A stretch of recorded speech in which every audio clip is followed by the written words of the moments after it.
How's it going? Ryan here at etrailer.com. Today on our 2017 Ford Transit Connect, we're going to be taking a look at and showing you how to install the CURT Class 3 2-inch trailer hitch receiver. Many Transit Connect customers tend to use their vehicles to do a little bit of everything with. And since this hitch does have that 2-inch by 2-inch opening, it's going to work great for not only towing, but for just about any accessory as well. Now it is a Class 3 hitch. Like I said, we're going to have that 2-inch by 2-inch opening and a reinforced collar for extra strength. It's also going to have the standard 5/8 size pinhole. And I do want to point out a pin and clip does not come included, but if you need one, you can find it here at etrailer.com. It is going to have plate style safety chain openings, which are going to be big enough and open enough to use just about any size hook. Now as far as the hitch's appearance goes, about the center of it is going to be visible, but it is going to look nice. It's not going to look like it's out of place. Now compared to some of the other hitches out there, this one is going to have some of the higher weight capacities, which the maximum gross tongue weight rating for this hitch is going to be 525 pounds. That's going to be the amount of weight pushing down on the hitch. So that's going to be more than enough for those 3 and 4 bike racks and just about any cargo carrier. As far as the maximum gross trailer weight rating goes, it's going to be 3,500 pounds, the amount of weight pulling on the hitch. So that's the weight of your trailer plus anything you might have on it.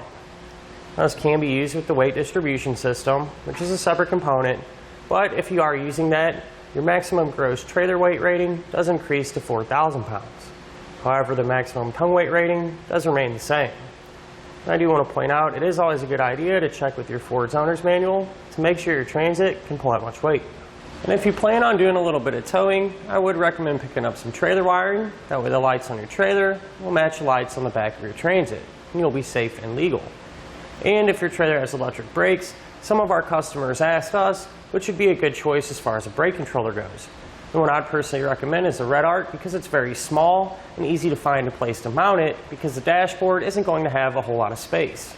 And if you do plan on using some folding accessories, keep in mind the end of the receiver tube is going to sit about flush with the bumper, and since the back of the Transit is more or less flat, it can be a tight fit for some of those accessories. Now I'm going to give you a couple of measurements, and you're going to use these to help figure out which hitch-mounted accessories to get. From the ground to the top inside edge of the receiver tube opening, it's going to be about 12 inches. And you're going to use that to figure out whether you need to get a ball mount with either a drop or a rise.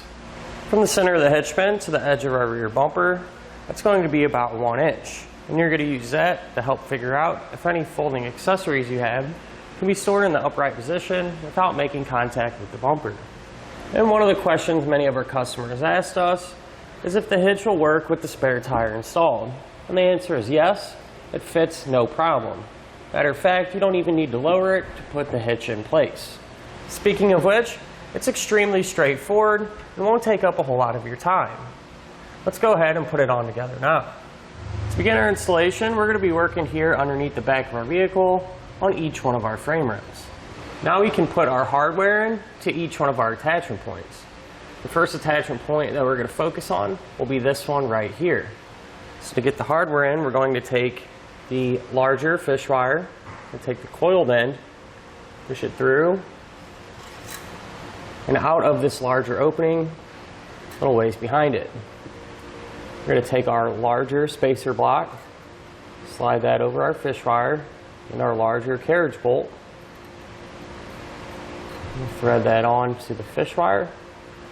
Then we can pull that hardware through and get it to drop down. Our next attachment point is going to be this opening right here. Now what we're going to do to get our hardware inside of the frame rail is called the reverse Fishwire technique. We're also going to be using the smaller Fishwire, spacer block, and carriage bolt. So what we'll do is take the coiled end of our Fishwire, put on that smaller block. We can thread on the smaller carriage bolt. And we can just feed that up into the frame rail. We'll shake it around and get it to drop down like that. Now the other side is set up the exact same way, so we'll just repeat this same process over there. Now with an extra set of hands, we can put our hitch into place. We're going to drop down the fish wires. They're the corresponding holes in the hitch. We can lift it up and get our hardware to drop through. And once we have the hardware coming through the hitch, go ahead and pull off that fish wire. And using a flange nut that matches the size of the bolt, we'll go ahead and get that hand tight. We're going to want to get one started on each side, that way the hitch will support itself while we work on the rest of the hardware.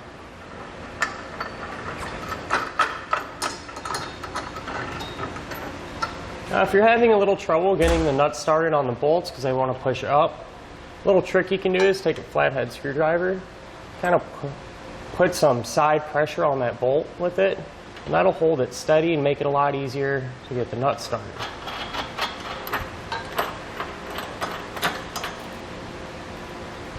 Now with all of our hardware in place and hand tight, you can go ahead and snug it down. So I'm using a 3/4 inch socket for the larger one, and an 11/16 for the smaller one.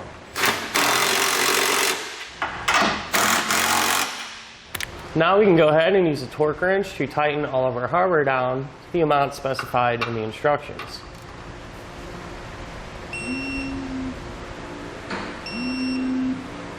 And that'll finish up our look at and our installation of the CURT Class 3 trailer hitch receiver on our 2017 Ford Transit Connect.